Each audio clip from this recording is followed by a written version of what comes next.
Lijep pozdrav svima i dobro došli nazad na moj kanal.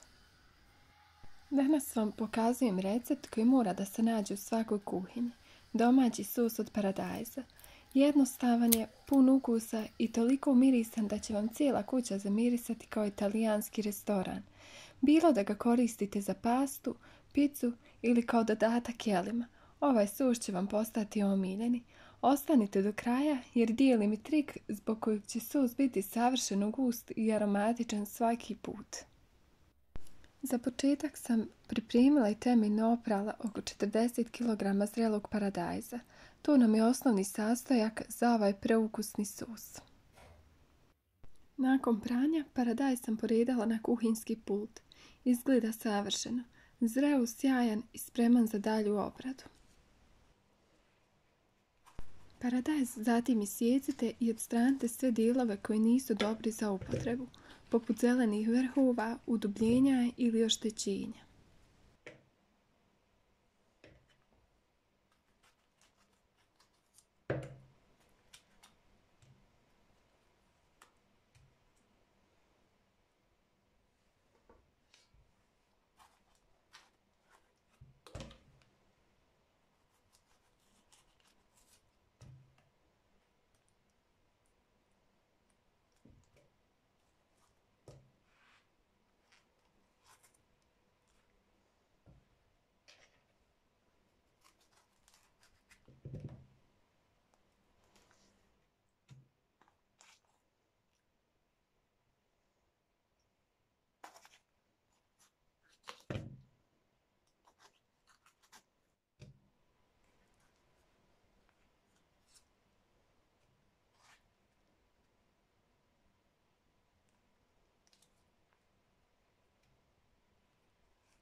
Zatim uzimam rende i koristim ovu grublju stranu. Paradajz rendam sve do korici. Koricu ne ubacujem, nju ostavljam sa strane. Svaki put kad ovako spremam paradajz, kao da pakujem ljeto u teglu, da nas grije kad zima stisne. Na ovaj način bukvalno izvlačimo sve najbolje iz paradajza, sav sok, meso i ukus. Spremamo ga kao pravo blago za duboku i hladnu zimu.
Na kraju, od tih 40 kg paradajza dobila sam baš lijepih 15 litara soka, taman da napunim širbu do vrha.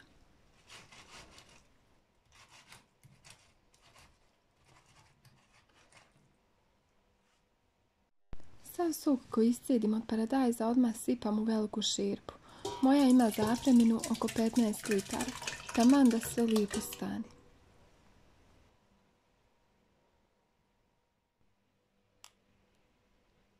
A da bi sos dobio savršen miris i ukus, u njega sam dodala svjež bosiljak, pješun, celer, 2 glavice bijelog luka i 2 šoljice soli. Vjerujte, tu je tajna pravi čarolije. Zatim ogulimo 2 glavice bijelog luka.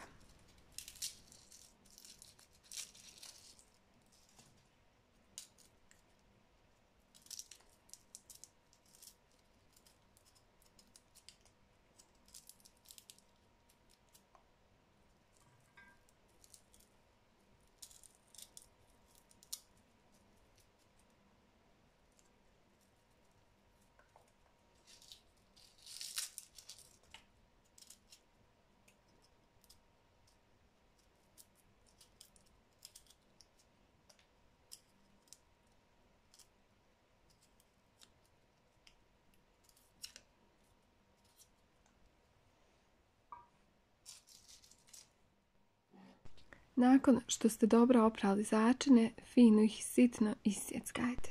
Luk također rendam ili ga što sitnije sjecite nožem.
Dodajem sol. Ovo je druga manja šerpica u koju sam stavljala sos kako ne bi prepunula širpu od 15 litara. U ovu šerpicu stavljam manje od pripremljenih začina, a na cijelu količinu sosa koristite 2 šoljice soli i 2 vinobrana. Zatim dodajem 2 kesice vinobrana od po 5 grama koji pomažu da sos duže ostane svjež i da bolje očuva boju i ukus.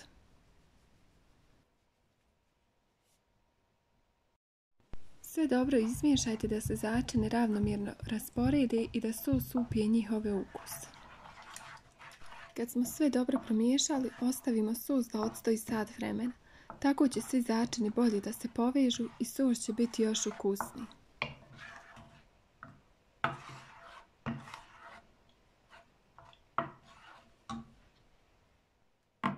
Kada sos odstoji, sipajte ga u flaše.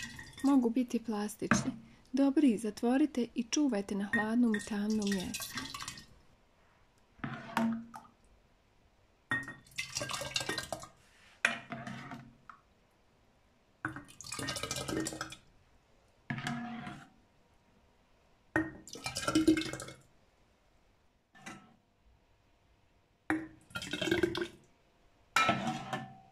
I to bi bilo to za današnji video. Nadam se da im se dopao ovaj detaljan vodič za pravljenje domaćeg sosa od paradajza. Od samog pranja pa sve do pakovanja. Zaista nema ništa ljepše od ukusa i mirisa prave domaće hrane. Posebno kada znate šta ste stavili u svaki sastojak. Čuvajte se i uživajte u kuhanju.